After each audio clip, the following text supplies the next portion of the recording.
You have to draw a line in the sand. You have to build some boundaries. Maybe I'm not the right one for it. I'm to a point where I don't want to try anymore. You are hurting yourself. This is something we see regularly. What is someone in your life fighting for? And how can you be there for them?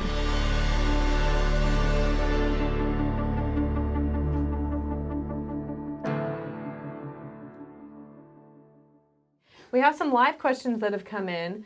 One person has said, how do you strengthen and develop in the area of being able to articulate and connect emotionally with your spouse? Now, they had asked a question a little bit before that, which said, well, what about in a marriage that's in trouble where your spouse is weak in being able to articulate what their emotions are?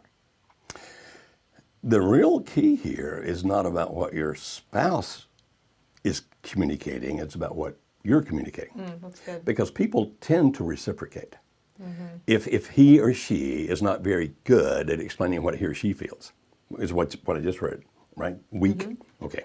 Then rather than going, learn how to do this, that's not going to help. You actually model it. Now, don't overwhelm the other person. Don't say, now look, I'm going to teach you how to do this, just listen to me. That's not going to work either. Because think about it. What emotions that likely to evoke within him or her? Basically, you just put them down.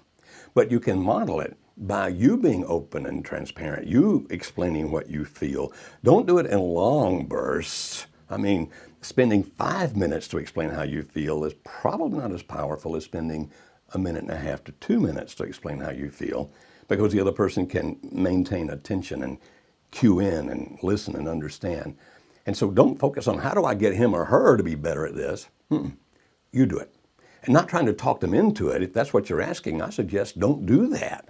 Don't try to talk them into it.